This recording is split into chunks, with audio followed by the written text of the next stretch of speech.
going to get started now, and we're going to start with a welcome from Miss Annette Bell. Hello, everyone. I would like to welcome you to our 122nd anniversary celebration, the removal of the county seat from Daphne to Bay Minette. Thank you to each of you for being here with us this evening. We are very pleased that you are here.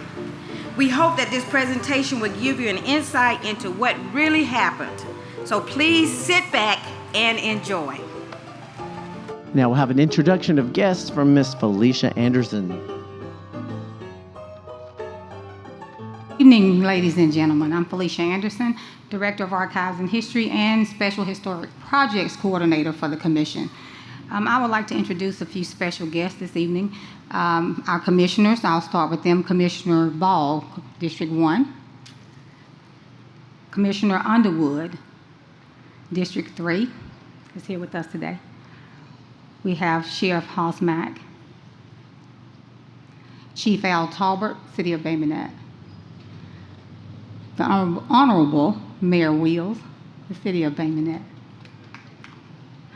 We have Mr. Al Garisco, historian, City of Daphne. We have Ms. Donna Givens, State Representative, District 64, correct? And we have, that snuck in the back, I see him, my boss, our county administrator, Mr. Roger Rendleman. Everybody give them a hand. Did I miss anyone? And all of you. Okay, I did. William Taylor, City Councilman, City of Bay Minette. Okay, thank you. We will now have our invocation from Councilman William Taylor.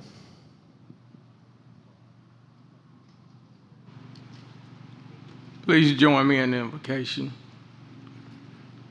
Dear Father, we come today thanking you for this day that you made especially for us, and we will continue to rejoice and be glad in this day.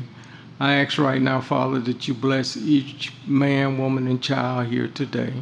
And Lord, I ask that you bless the participants today of this removal of the Baldwin County seat as they go through this part of history today, Lord, that we might learn what went on here in Baldwin County.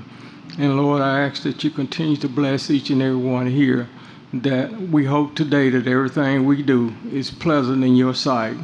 And we give you all the praise and the glory in Jesus' name. Amen. Mm-hmm.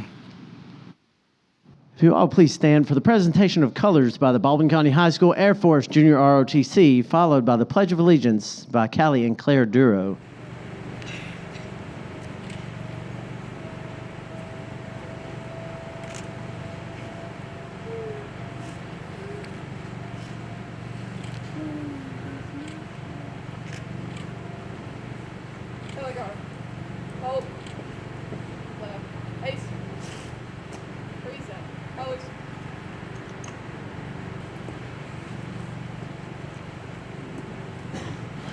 Pledge allegiance to the flag of the United States of America and to the republic for which it stands, one nation, under God, indivisible, with liberty and justice for all.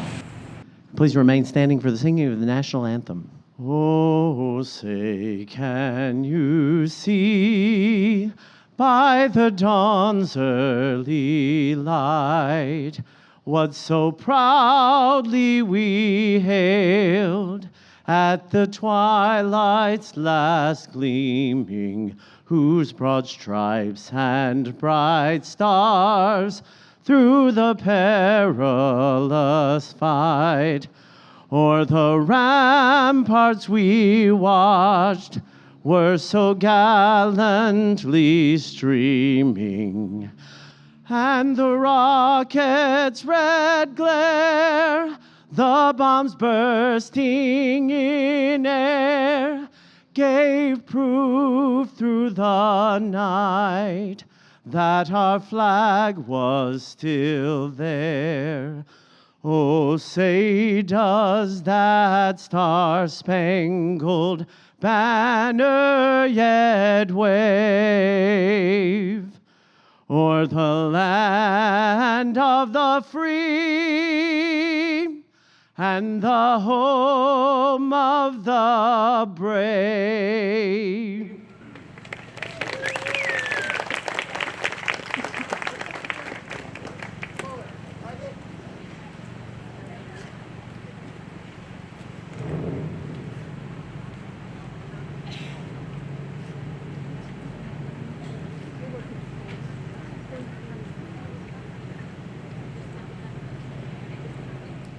All right, we'll be moving on here shortly to our period attire contest, so I'd like to introduce you to our judges for the evening. So we have Ashley Jones Davis.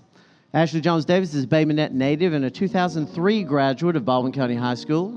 In 2008, she earned her Bachelor of Arts in Communication from Auburn University. Ashley enjoys living, working, and serving in the North Baldwin area. Ashley serves on various boards and committees throughout Baldwin County. Next to her, we have Miss Ethel Wiggins. Ethel is the president of the Area Women's Action Group, and if you're from Bay Minette, you know who they are. She is a lifelong resident of Bay Minette. And next to her, we have Mr. Johnny W. Biggs. Johnny Biggs is a longtime resident of Bay Minette. He is the owner of the Print Shop in Bay Minette and has been involved in numerous community projects, including the Bay Minette Youth Baseball League.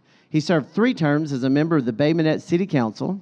Johnny has served as a member of the Baldwin County Historic Development Commission and the Baldwin County, Alabama 200 Bicentennial Steering Committee. Johnny is enjoying life, working, and staying busy, serving as a foster parent to 6 children. All right, we're ready for the period attire contest over here. Y'all ready to show them how good y'all all look today? We're going to start with Miss Callie Duro. Daisy McMillan is wearing a flower dress with bonnet purchased from Cahaley General Store. She has a matching lace shawl and boots so she can still go outside to get the chicken eggs.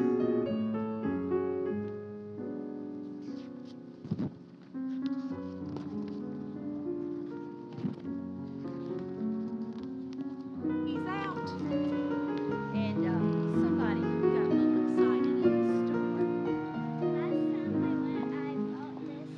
But this time my mom said I couldn't get any candy because she said I wasn't doing my makeup. So we're going to go home and work on those ears. Next, we have Christina Salter. Myrtle's costume is circa 1894. She's wearing an afternoon or outdoor outfit consisting of a high-necked white blouse and navy blue walking skirt. The Victorian influence is still evident in the lines of the blouse. A matching hat keeps the sun from her complexion. Edith's outfit is from 1917. The white blouse and navy skirt is popular.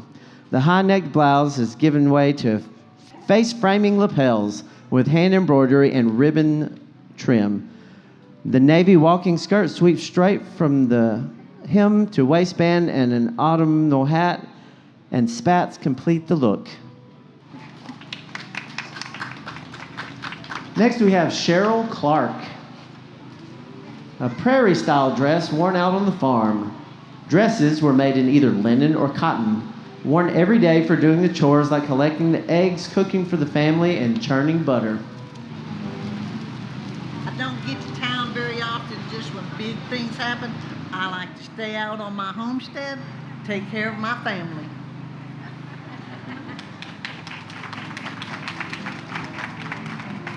Next, we have Martha Ryan. Annette Kellerman is wearing a 1901 swimsuit, swim cap and swim dress, pantaloons and swim shoes. She is considered scandalous tonight. Hi, I am Annette Kellerman. At the age of 19, I was one of the first women to attempt to swim across the English Channel. I must confess, I failed all 3 times. It wasn't my endurance, it was just brute strength that knocked me down. Who knows, it could be this swim hat, this dress, these pantaloons, and these old swim shoes. Who knows? I just couldn't do it.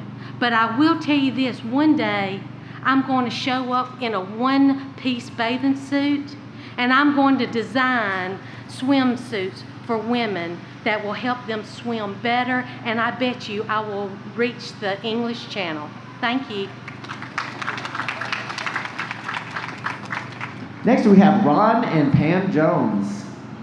Pam, a homemaker, baker, expert child raiser. In a pioneer dress with apron with gingerbread applique, a rust brown bonnet. Ron is wearing khaki slacks and a white shirt with navy suspenders, a red and blue striped bow tie, and a pocket watch. I'm a stay-at-home mom, what I would be called this day and time. But I'm at home, I take care of our children, I tend the garden, I use those vegetables to cook for my family, and my children are all ready to help whenever I can gather them up to go to the garden. My hobby, though, is baking, and I became what is known as the gingerbread lady because I love baking cookies, I love to bake breads, and share them with the neighbors. At Christmas time, though, I'm especially busy because I bake all the gingerbread, and I don't know if the sound, the smell goes through the air, but it's like people come and they love to eat the cookies. So having baking as my specialty is not really a good thing. As you can see, my husband and I eat the goods. We can stand to lose a few pounds. And as the husband of the baker, I like to eat everything she cooks. But also I have to work in the daytime too in the coal mine. And so anyway, she takes care of the smaller garden at home, and I take care of the coal mining, and I have larger gardens to take care of.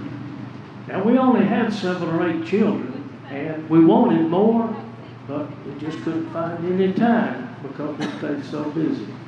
But anyway, God bless all you. God bless the USA, and thank all the veterans that served our country, and thank God that we have freedom in religion and freedom in our free world here, and we just pray to God that everything goes good for the United States. Thank you, and God bless.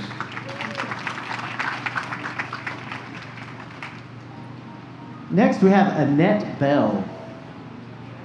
She's wearing a Kelly green Victorian cape accented by a green bell sleeve dress with black leather shoes and a designer headdress that was made especially for this event. Thank you. I don't have much to say like everybody else, but I'm just glad to be here. And as they would say in the older days, to have a cup of tea with all of my friends.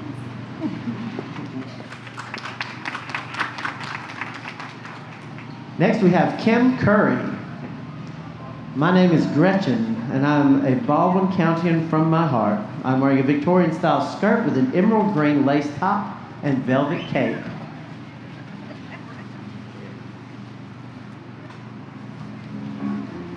Hi, my name is Gretchen, and I'm just here for the cake.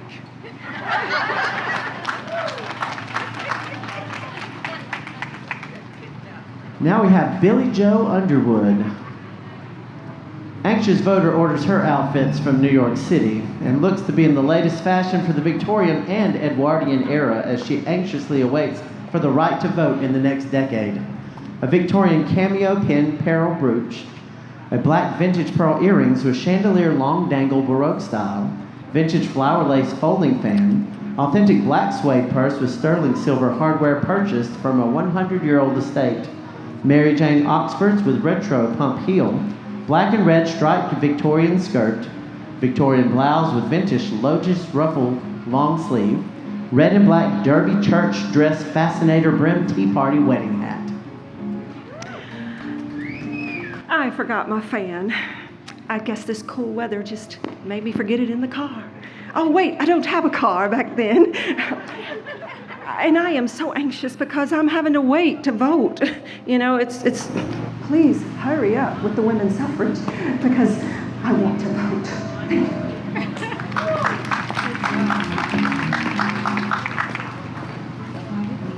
All right, everybody ready? Because we're going to tell you a great story now.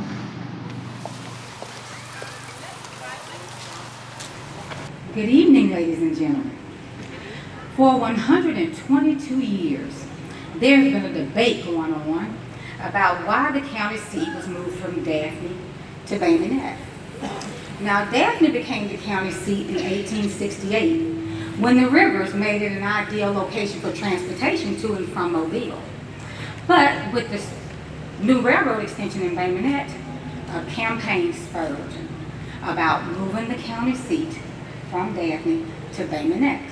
And this reenactment will tell the entire story.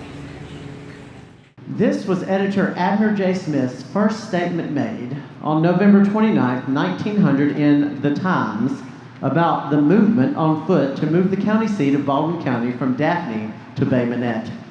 We're informed that there is a movement now afoot to move the county seat of Baldwin County from Daphne to Bay Minette on the L&N Railroad. And there are petitions, pros and cons, that are being circulated among the citizens of the county. Proposition made by the people of Bay Minette, as we understand it, is to contribute the amount necessary for the removal and that the taxpayers will not be called upon for any extra assessment.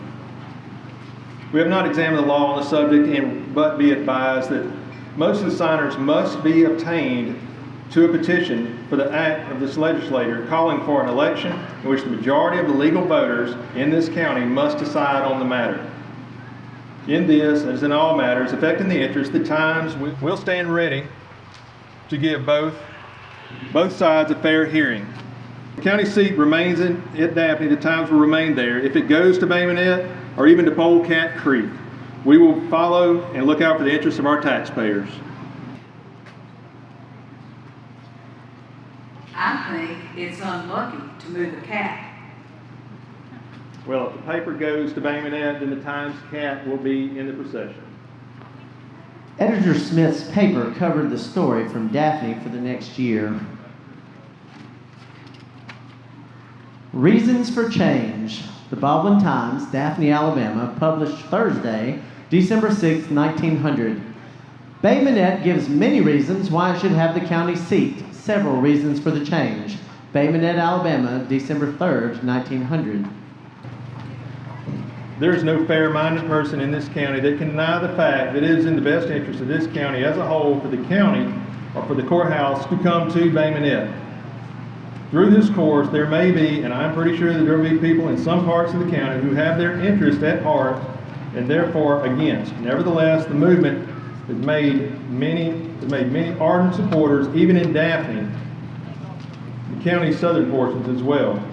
This part of the county, the writer has heard but of one man who is opposed to the removal, and he is a county official who thinks it is proper to stand up for the present county seat.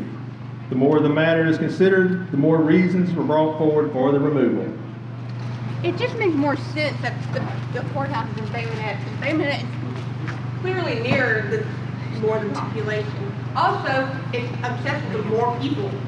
And it will save on mileage paid to the witnesses and jury paid for the courthouse. The Bay Minette citizens will sell land and invite immigrants to increase the population of the county by 50% in a few years, and to add to the property valuation of the county more than that percentage, thereby considerably reducing the taxes of the people. Bay Minette just has so much more to offer than any other area in the county, and Daphne is of no consequence when it comes to commerce. And we are more of the lines of Bruton, Evergreen, and Greenville. And if we have it here, we won't have to suffer the modern inconvenience that we have to suffer now as it is in Daphne. Well, now, Bay Minette has excellent railroad facilities, telegraphs, long-distance phone calls, giving us instant access to all parts of this civilized world. And as we all know, Daphne is not civilized. Plus, Bay Minette is the largest town in the county, and the courthouse would only add to its natural location. Plus, with the opening of the surrounding county, it would become a town to which the people can point with pride. It's simple. The courthouse should be here because it can be located in Bay Minette and our taxes won't go up a single penny. Wait a minute. The courthouse should be in Bay Minette because this town has more natural advantages than any other town in the county, enabling it to do better for the greater number of people than Daphne or any other town in this county.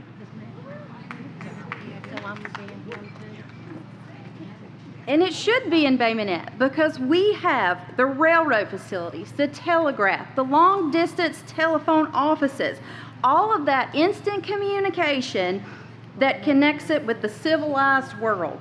Those advantages are essential to the county courthouse site to connect this county to any county in any state in the union. The courthouse should be in Bay Minette because it is the proper place from a logical standpoint, and there has never been a valid reason to move it to Daphne. I was on my way to go swimming, but this is far more important. The courthouse should be in Bay Minette. Northern and southern investors will finance manufacturing businesses because Daphne can't offer anything because of its location. And it's plain to see that it would cause dear old Baldwin to come out from the pines and the unsettled hills and valleys to take advantage of the growth in population, developing new ideas in agriculture, and enlarging livestock interests. Thank you. But there was plenty of opposition, both serious and comic.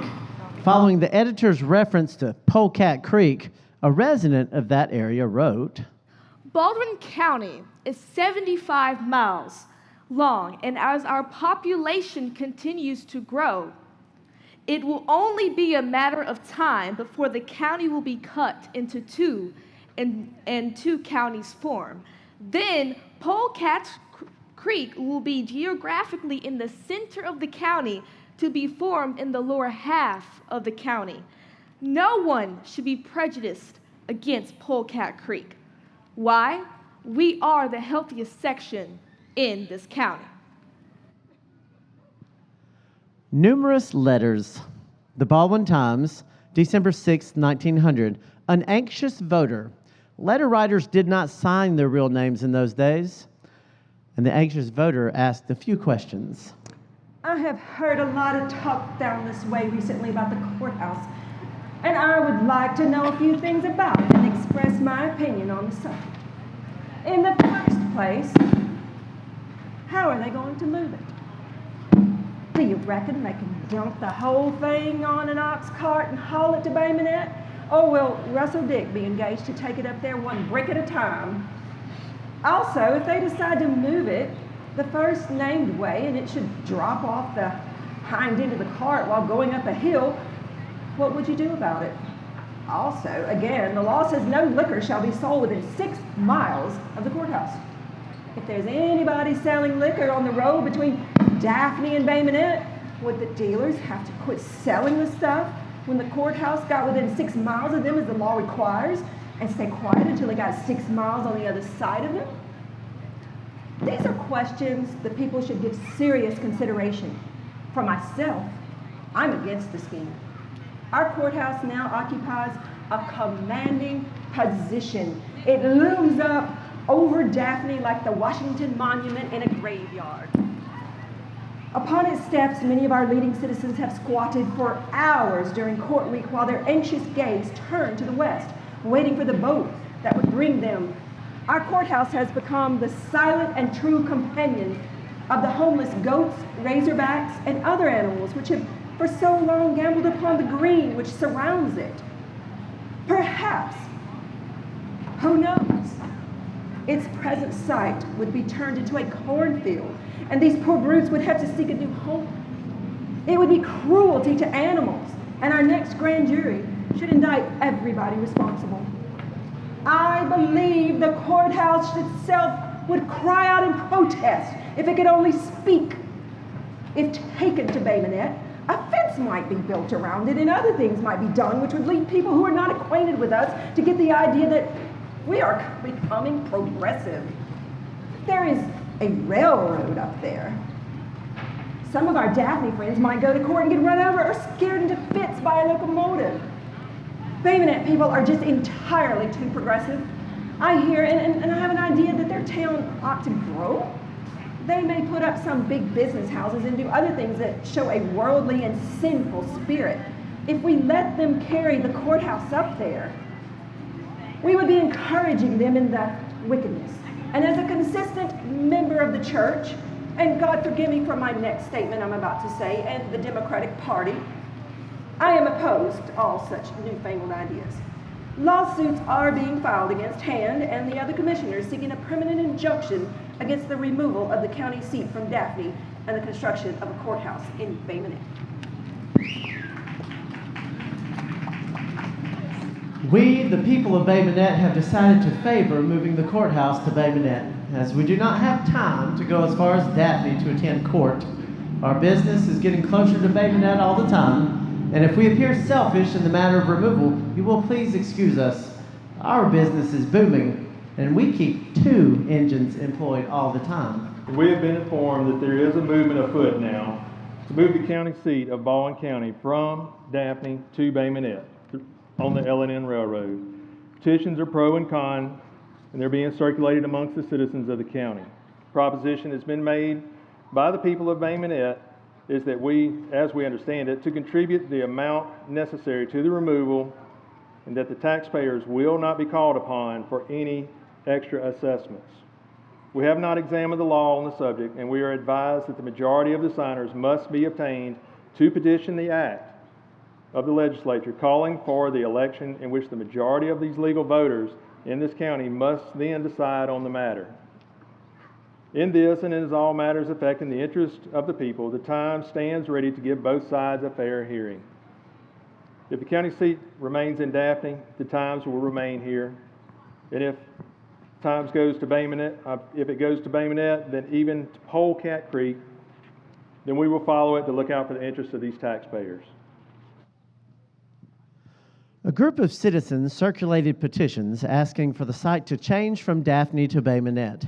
A committee was appointed to go to Montgomery to take steps towards the introduction of a bill in the General Assembly.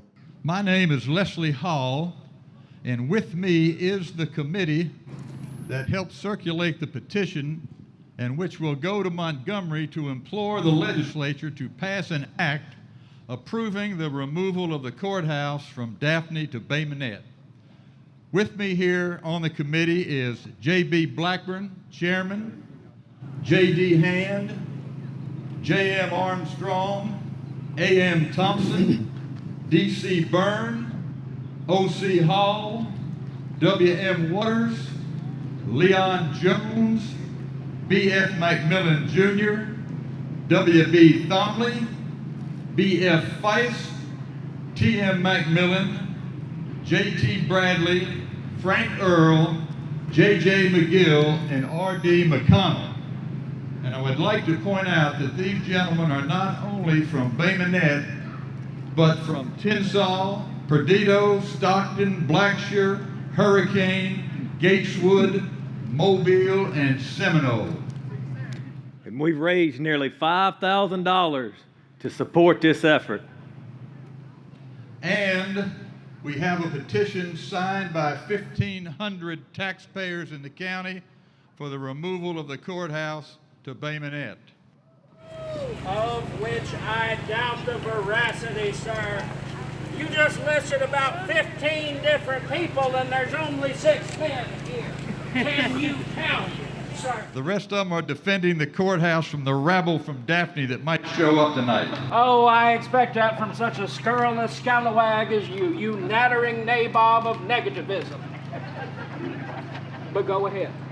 May I continue? Look, you got your hot air, I got mine. At least I'll enjoy mine. You may wonder how the situation came to pass that there was the movement to remove the courthouse from Daphne to Bay Minette. Let's look at the differences between Daphne and Bay Minette at the time. Originally, the county seat was in Blakely. Yeah, but yellow fever has a tendency to run people off from a place, generally. That was, my short comrade is correct in that point. They had a yellow fever epidemic, which of course wiped Blakely out, so they moved the courthouse to Daphne, only because it was on the bay and there was water access to Mobile. Which at that time, water access was important. But all that changed. Yeah, we moved to a city called Bay Minette. Where's the bay?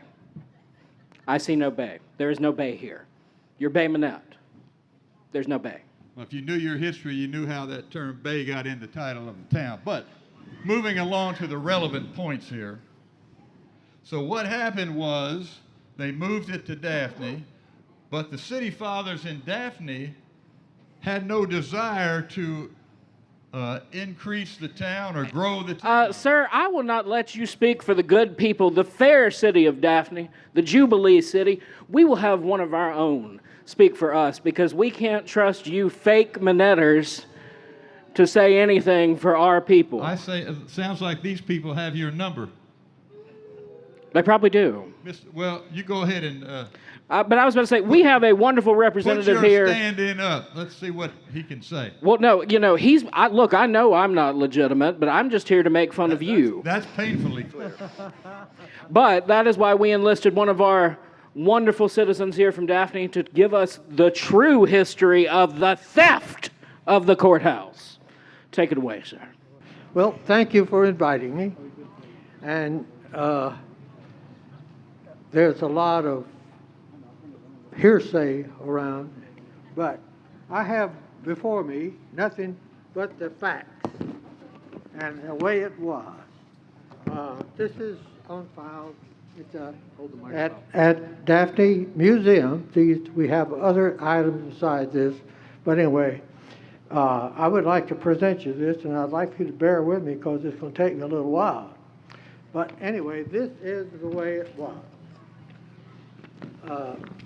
I have a letter here that is explained. It's by a man named Norton who ran the newspaper in Daphne.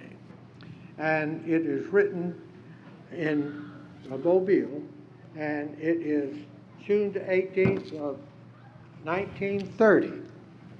And this is, he says, Dear Mrs. Winslow, I was pleased to hear from you again, and every time I come up across your name in Baldwin County section of the telephone book, it brings back old times.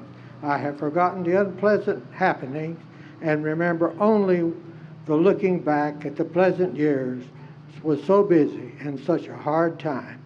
In a final way, live, but wish I could live it all again. Now to the inquiry about the moving of the courthouse from Daphne to Bay Minette. I felt the old files belonged to the newspaper and did not take them out of the office, so I'm going to write, and what happened to be in the thick of it. For the first I can remember was that J.D. Hand came to our home in Daphne, October in 1900, put the matter before us, said to sell that he and O'Neill and Dreyer families had control of the land and wouldn't sell a foot. That wasn't a chance for the town, and he had control of a large acreage around Bay Minette.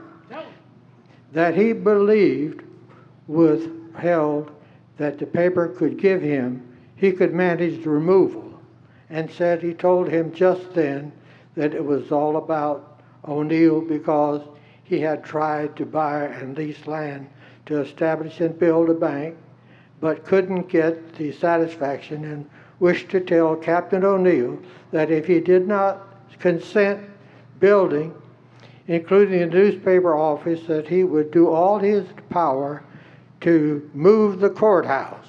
You got that? He would do all in his power to move the courthouse to a place where a town could be built. Our printing...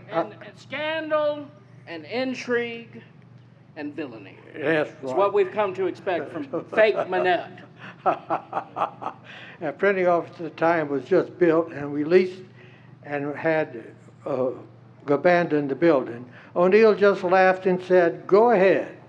And Mr. Smith and I both went to Bay Minette with Mr. Hand, and over the plans which seemed to be very good.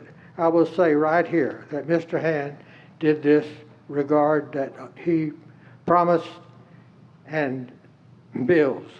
Bills were introduced into both houses of the legislature and Senate in December of 1900, providing for the removal of the courthouse from Daphne. The names of 1,500 voters for its removal, while petition containing names of 500 voters favoring its retention. The opponents of the bill were given heartfelt hearing before the Senate committee and were given a hearing. But before the Senate committee, they gave up the fight. The committee reported that the bill favorably and signed by the Senate in January 31st, 1901, and it was a unanimous vote, and both signed by the governor and the next day. The committee then went to Montgomery to work on the removal, and J.D. Hand, J.D. Armstrong, A.D. Thompson, D.C. Byrne, Bay Minette, O.C. Hall, Hurricane, M. Waters, Gates Wood, R. Linwood Jones, Seminole, T.M. McMillan, Mobile. There's always a McMillan. Leslie Hall, Mobile, R.D. O'Connell, Bay Minette. The committee in favor of Daphne was J.W. Creamer, Daphne. Chairman was E.Q. Dolan, Daphne. James A. Carney and W.A. Tunstall, Carney, and James Carney and Webb of Mobile. J.D. Hand and R.W. White, Macmillan and Macmillan here, commissioners, named the courthouse bill, went to Daphne and in February 14, 1901, and qualified before the probate judge. Major J.D. Hall was nominated for the state Senate, and Governor Hall was representative of the Democrat Convention of 1900. There was lively just about that afternoon, and Mr. Smith did not take the activity but publicly both sides at the time, saying that Daphne was in no place for the courthouse, and there was a title, and that there would be the west wing of the courthouse ruled and used. That was when there was the west wing, and the courtroom was west of an orifice, the day Simon's office, and drove about, anyway, hundreds. There was about 300 cattle at the night, and they had to move the pen to shut the windows of the courthouse to keep it from coming.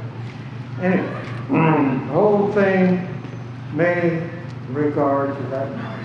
Most of the men wasted energy was on Mr. Hall, because he presented the bill, and the legislature claiming that he was a traitor to his hometown.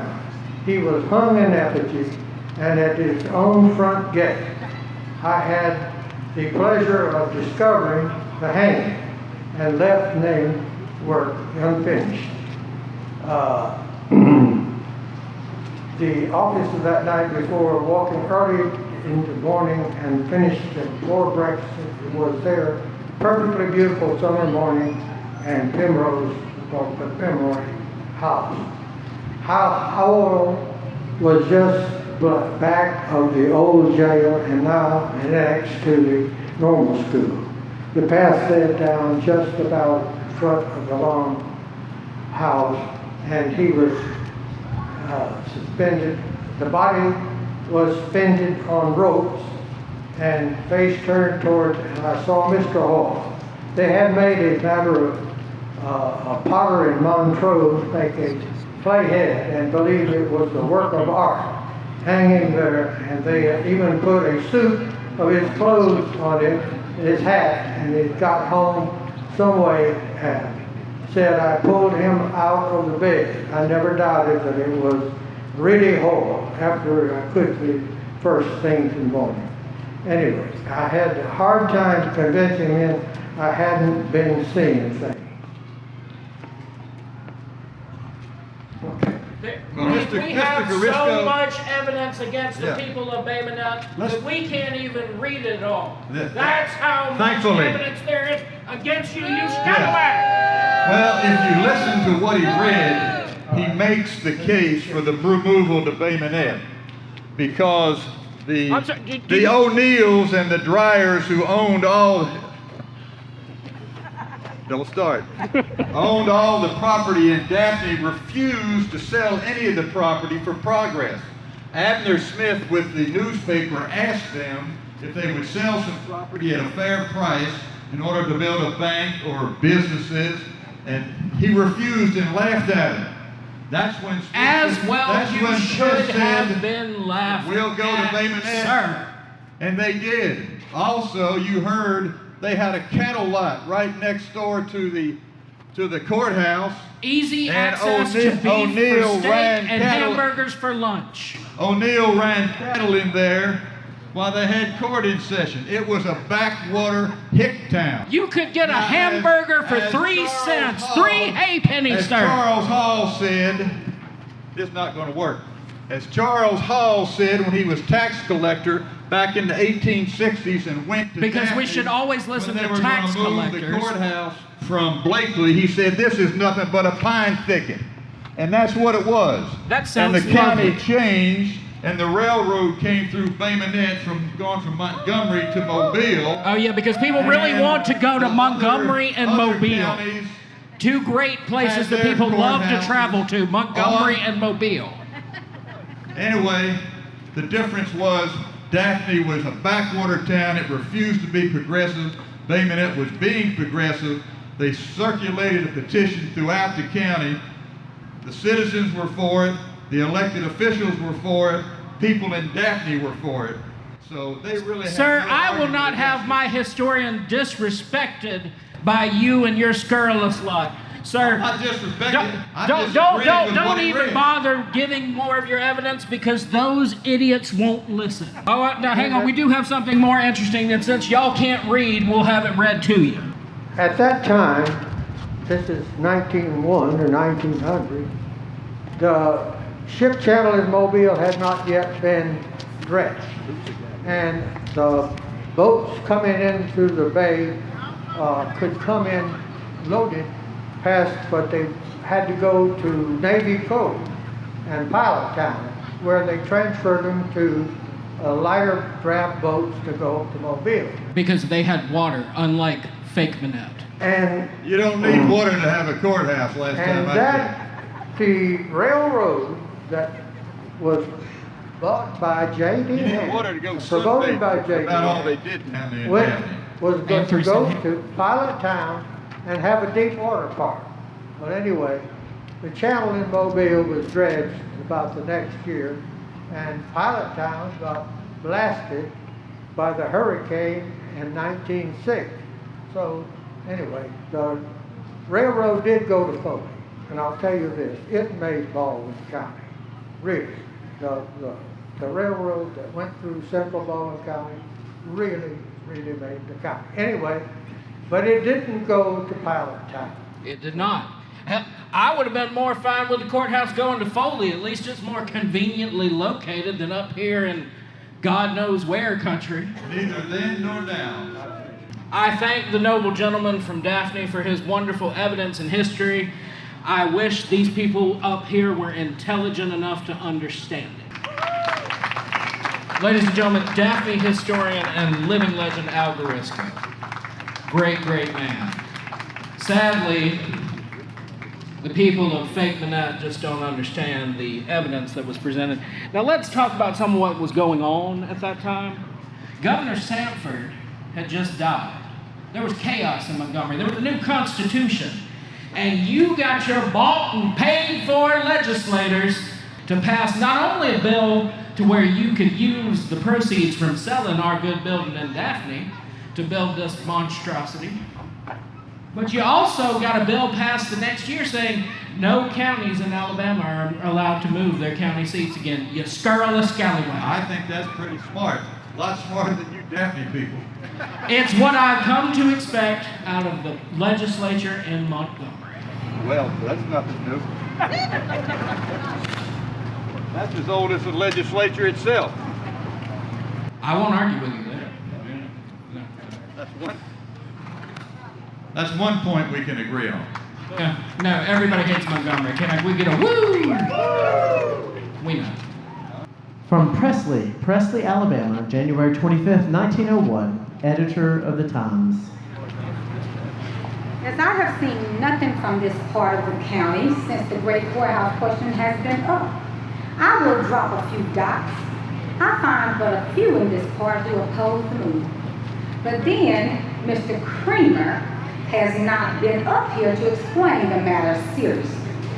Doubtless he has missed the opportunity of his life. We say give Bangor the courthouse, and we could sum up several reasons why, but deem it unnecessary at present. The Baldwin Times published in Daphne, January 31st, 1901, a letter to the editor from Burns Fork. I'm Senator Daniel Hall.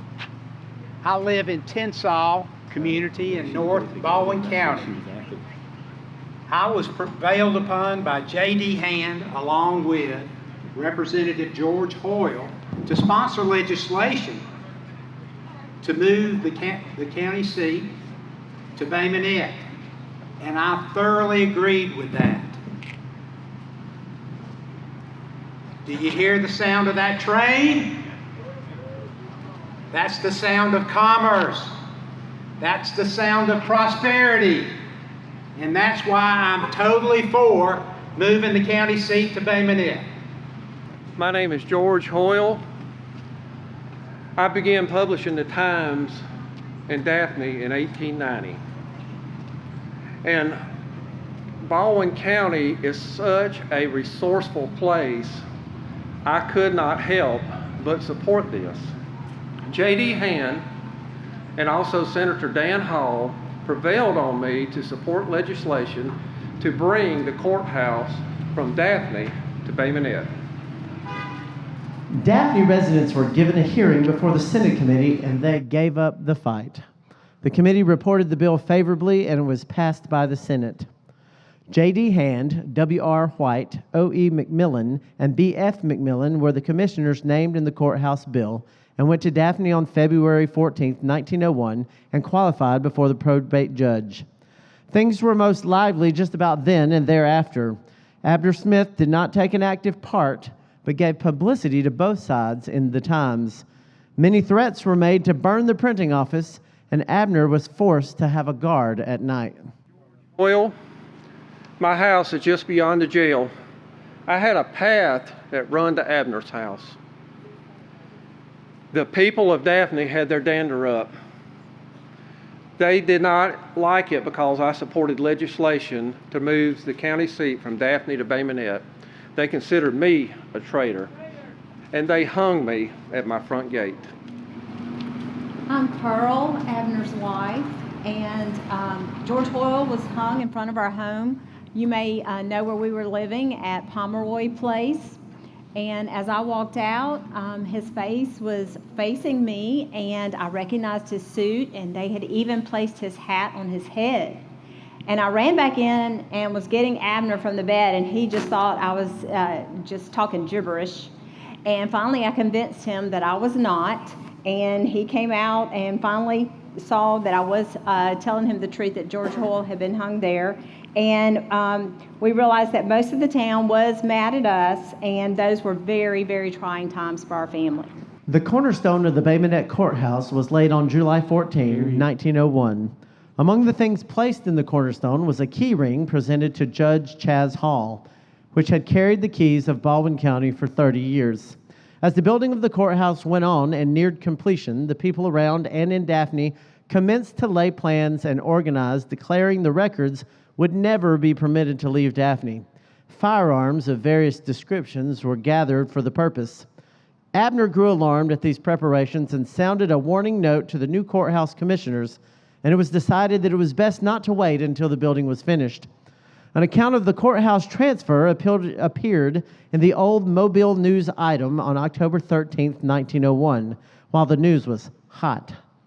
Information gleaned from the story declared that the state legislature approved and gave citizens of Bay Minette the right to move the courthouse from Daphne to Bay Minette, but made no provisions for the removal. So a group headed by J.D. Hand, J.B. Blackburn, and O.E. McMillan began the process to move in on Daphne, secure the records, and move them to the new courthouse in Bay Minette. The removal of the courthouse is under the direction of the building committee of the new courthouse. And the building's ready. It's time to move the courthouse into Bay Minette. We have had consultation, the move's been decided on, legislation's been passed, all the documents have been secured and have been delivered. JB, are the teams secured? Yes, I got 12 teams, armed men. We're ready to go. The teams are ready to go. The men are there. We're going to leave Thursday night, go down camp a few miles east of Daphne on the old Bay Minette Road.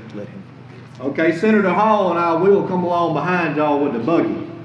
The wagon with a force of steel arrived near Daphne about daylight and halted.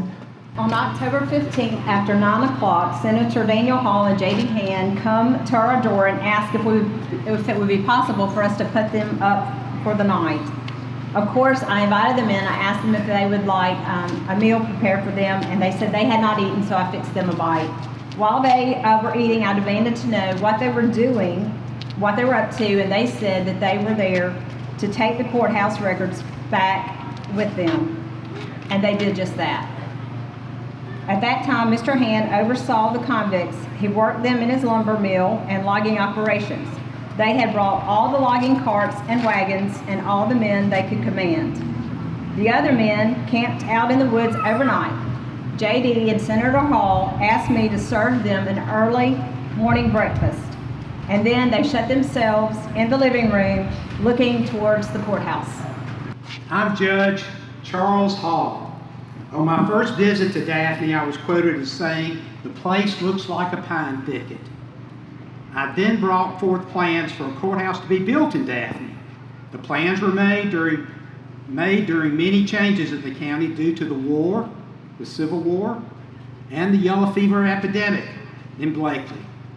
But now, after serious consideration, I agree that the county seat should be moved to Bay Minette, and I want to personally supervise moving the records from the circuit courtroom, including my desk. Thank you. Sheriff? Yes, sir. We have the petition here. We're here to take the courthouse and all the belongings and everything in it, signed by legislation. No, I disagree with this. This cannot happen. I've looked at your papers. I have a copy of the papers here with me. I object to you moving this courthouse. This courthouse is not going to be moved. This courthouse is not going to be moved. Hold on just a minute. This courthouse is not going to be moved. The courthouse is in Daphne. It's going to stay in Daphne as long as there is a Baldwin County. The courthouse will be in Daphne. We have the legislative action. There's nothing you can do about it. Let us in the courthouse. Hold on, I've got business to attend to. Hold on a minute. I've got business to attend to. I caught him stealing one of my hogs. He's stealing one of your hogs? Yeah. I caught him just in dinner time. You wait right here. I've got to lock this guy up, and I'll be back with you in a minute, sir. We're going to take it. Don't steal none of my hogs no more.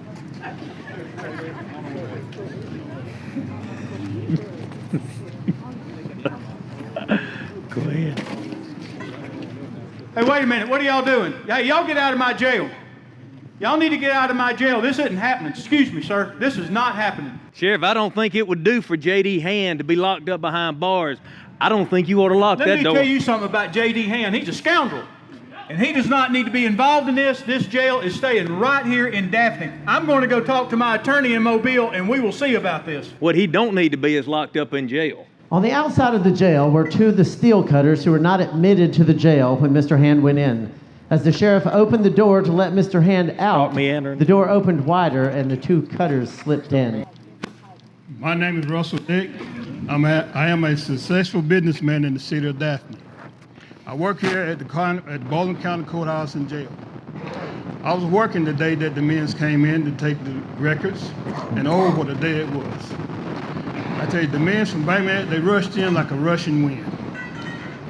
And as they entrance. Perfect. They That's removed good. the prisoners from the new part of the jail and placed them into the old part and secured them. And after they done that, secured them, they began to take everything. When I say everything, I mean they even taken the jail bars. I was a part of that other crowd. I was looking, by being a part of the other crowd, I see movable stuff. And we decided from the judge's desk to the spring tomb, we removed all that stuff on the wagon, then when it got dark, everything stopped. I did my best to warn the sheriff about the setup.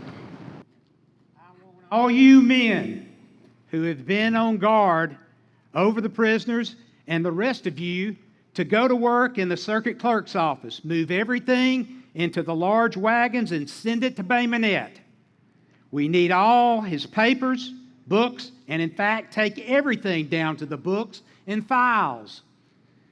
After all the wagons are full, all of you will be supplied with dinner while we wait for the arrival of more wagons. I see what you have done. I see what you have started to do, and this will not stop. I will take this case to the Supreme Court. I will appeal your decision, Judge, because I do not think it's right. I do not think this needs to happen at this time. The jail needs to stay in Daphne. Sheriff Bryant and some other Daphne citizens flew up in the air about the removal and boarded a ferry to Mobile, intending to come over on the train and take back the courthouse. Representatives in Mobile persuaded them against the move. JD, I just heard there's only an hour and a half to get all the probate taxes, records, and all loaded up because the sheriff's on his way back with that injunction from Mobile. At 4 o'clock, Mr. Hand and a reporter met the wagons a half mile from the courthouse and drove for the Temple of Justice. The wagons were backed up to the door, and the way men and boys hustled court records, stationery, and desks out of the building would have given a cyclone a close race. The most important papers are locked up in a safe box with a seal. I want to take those myself. It's now 5 minutes after 4 o'clock. I see the sheriff on the boat. I want you 3 men to take the stuff that's in the jail cell in the courthouse now and load it on the wagons. I'm going to stay here and guard the rest of it to the other wagons to get back. The men left the yard, and the strange procession, with the courthouse on wheels with Judge Hall carrying the great seal of the county on the center wagon, passed over the hill and out on the main road to the new home of the institution of its officers. Daphne citizens were irate. I say again, we're taking this case to the Supreme Court. What's being done here is not right. It should not happen. What are you doing here, J.D. Hand? In this courthouse, you need to leave. No, you don't need to start nothing with me. You need to go. You No, already you're not. outnumbered, You don't need to Sheriff. start. You need to go now. You better back up. You need to go, Sheriff. I'm going to get that Sheriff. injunction, and you will be served. You need to get down the road, Sheriff. Let's go. The court agreed Let's that go, the county Sheriff. seat I'll be back. belonged to Daphne. But We a got your judge courthouse. later Woo-hoo! reversed this decision. Bitter arguments led in some instances to fisticuffs involving some prominent citizens. All efforts to return the county seat to Daphne failed. The act authorizing the removal of the courthouse Daphne seat to Bay Minette was unconstitutional and void. For number one, because the provision of said act was so self-contradictory and uncertain and made the act itself inoperative. For number two, because the provision of the 10th section of the act here being complied to put act into effect, the bill at this frame was demurred, to the demurs overruled, and the case appealed to the Supreme Court. The case was considered there, and the decree of the Chancery were reversed, and the case remained.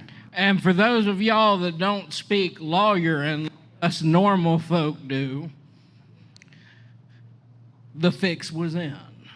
All them judges and all those folks up in Montgomery sided with the landed gentry up in Bay Minette. Now, after all that happened, they had to fix the Legislative Act. So what did they do? They do what the legislature of Alabama has done since time immemorial. They amended an amendment to an amendment to an amendment. because even back then, when we had just passed the 1901 Constitution, it was still a convoluted mess. So, they had to fix the act legislatively, and they did, went back and fixed it, and then, as I mentioned to my honorable, I'm not going to use the word honorable, my dishonorable opponent, they passed another act that was a statewide bill that said no county could ever move its county seat ever again. And gosh, who was that piece of legislation introduced by? Oh no, they didn't do it themselves. No, they were, I gotta give it to you, y'all were sneaky about that because y'all pinned it off on somebody from Jefferson County, if memory serves. But, and again, if we're looking to Jefferson County for moral leadership, something's gone terribly, terribly wrong. You ought to be ashamed of yourselves. But y'all passed the act, and there's nothing you can do about it now. So here we are in Courthouse Square in Bay Minette. Thank you. Moen, there we go. I was always told if you have no facts or no law on your side, just make it up and call the other people names. What actually happened, as you can tell, this movement started in 1900, and they got petitions up, and they went to the legislature, and the legislature passed the act, and they went ahead and built the courthouse. And the reason they had to go down and remove the courthouse and the jail like they did was because the people in Daphne said they would not let the records and the jail be moved, and they had gathered up arms and were prepared to defend it in that fashion. Damn right. There you go. So then they filed an injunction. They filed a petition in the circuit court to enjoin the county for paying for the Use courthouse. normal language that people can understand, you lawyer. They filed a case to stop the county from paying for the courthouse. Was that so hard? It didn't work. And so initially the trial judge agreed with them, but the Bay Minette folks appealed it, and the Supreme Court reversed the trial court. So then they changed their complaint in their case, and it went back up, and the Supreme Court in December of 1905 ruled in favor of the not only the constitutionality but the effectiveness of the act. The fix was in. Yeah, everybody's got the fix in here. Let me just read you the language from the case. See if you can understand this. We hold that, it says removal of courthouse, construing together the provisions of the Act of February the 5th, 1901, we hold that under it is the duty of the courthouse commissioner to ascertain what the building contemplated by the Act would cost, whether they could arrange the payments for the same, that a portion of the money could be paid in annual installments, then by conference with the county commissioners ascertain what amount per year they could contribute without raising the tax rate, and if by utilizing these payments the buildings could be erected, they are to proceed to erect the same. Blah, blah, blah. I know you don't understand any of that. I really didn't. But all that means is this thing was legal from the get-go and was approved by the Supreme Court, and everything was done properly. Yes, because we always have to trust what Montgomery says. The removal of the county seat from Daphne to Bay Minette was legal. The L&N Railroad had achieved its goal of placing another county seat on its main line between Montgomery and Mobile, and J.D. Hand's plan was unequivocally successful. Now you have the truth. The removal really did happen dramatically, but none of it happened in the dark. Okay, guys, thank you so much. When we have all the cast join me on stage as I call your name. The storytellers are the big debaters. Honorable Mayor Robert Wheels, Cliff McCollum, and Al Garisco. A woman from Point Clear, Miss Donna Gibbons. J.D. Blackburn, Jesse Peacock. Leslie Hall is Mayor Bob Wills. J.W. Freeman, Phil McCollum. Our townspeople, Ms. Brittany Clay, Leanna Barnett, come on guys, Tina Covington, Ms. Annette Bell, Bradley Helms, Victoria Barnett, Kim Curry, Claire Duro, Christy Styron, Martha Ryan. The resident of Polecat Creek is Samantha Boykin. The anxious voter, Commissioner Billy Joe Underwood. The Bay Minette citizen, Mr. Josh Howard. Leslie Hall. Mayor Bob Wills. Senator Daniel Hall, Al Thompson. Mr. George Hoyle, Jim Palmer. Pearl Smith, Tammy Smith. Mr. J.E. Hand, played by Chief Al Calder. Commissioner O.E. McMillan, played by Commissioner Jeff Ball. Sheriff Bryant, our own Sheriff, Hoss Mack. Russell Dick, Michael Curry. Stephen J. Boykin, played by Samuel Curry. Frederick Richardson, the prisoner, played by Jesse Eisner. And the editor of the Times was also played by Phil McCullum. Let's give our cast a hand.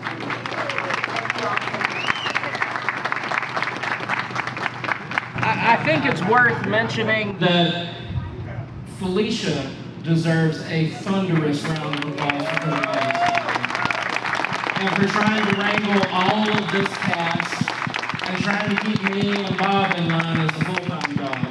So, just Felicia, thank you for everything you do for our county, preserving our history, preserving our character, and making this place the wonderful, delightful, slightly insane place that it is. All right, thank you. Praise God. All the glory goes to God. Now let's do an amen. Okay, now we've all been waiting for it. A period of time. Do we have youth? A youth contestant? Miss Claire Duro? No, Kelly. A little cute little baby. Where's Kelly? Miss Kelly? She gets first place, and she has a bag there.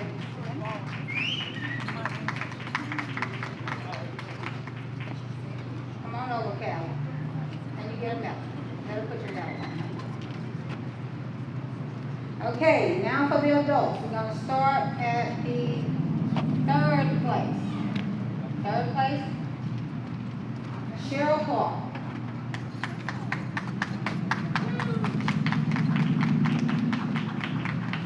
Thank you, Miss Cheryl. Come on over. Second place, Martha Ryan. We didn't take those out of the box, guys. They're crystals and we didn't want them. Okay. First place, Commissioner Billy Joe Underwood.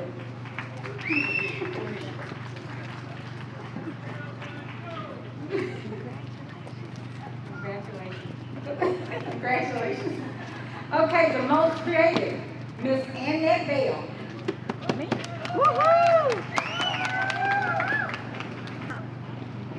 We have most original. Okay, it's most creative then. Most original was Callie, Dolo, and Claire. Woo-hoo!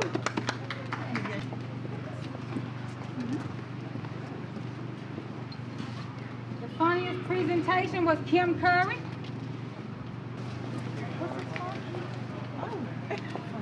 The best, okay. And the best overall was Commissioner Billy Joe Underwood. Congratulations.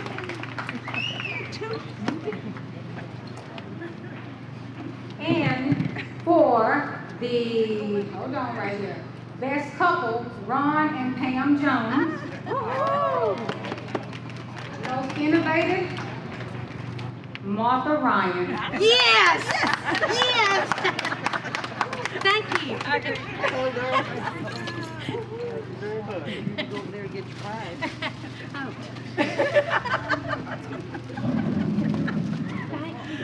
Just go on. Oh, wow. let's give all of our contestants, our participants a hand. Thank you, ladies and gentlemen. Thank you so much. Guys, I have up here with me our Parks Department guys. Y'all give them a hand. These guys work extraordinarily hard. They put those Christmas lights up for y'all up there at that park. I don't hang one light. I'm just up there. But this is a hard-working group of guys. We appreciate y'all. I'm going to call my commissioners back up here, Commissioner Ball and Commissioner Underwood, to give some final remarks, and we can let you guys go home. Thank you, Felicia. I just can't thank you enough. Guys, give her a big round of hand, please. Woohoo! And look at how resourceful she is. See all the sponsors that she's able to get. That is remarkable. And she keeps this going every year, and I'm so thankful that I get an opportunity, even though I'm not from Daphne, to be on the other side, because that's the fun part about it. And we just thank you guys for coming out. We love Baldwin County. Thank you. Yep, thank y'all for coming out tonight. We could not do this without a team effort. Felicia, the parks crew, everybody that's involved in this, and Felicia's staff. Some of them are still up here. This is a great night, great event. Just coming off another great event that Felicia had a big role in at Bicentennial Park last weekend with Old Timey Days. Then there was over 6,000 people there at Bicentennial Park. So get ready for Christmas, because it's going to be nice out there at the park. And there's something different every year. And we've got the haunted hayride coming up at Live Oak Landing. Pay attention to our Facebook page. Follow all the little events that we have coming up, because it's a lot of fun times ahead of us. So thank y'all again for coming out tonight.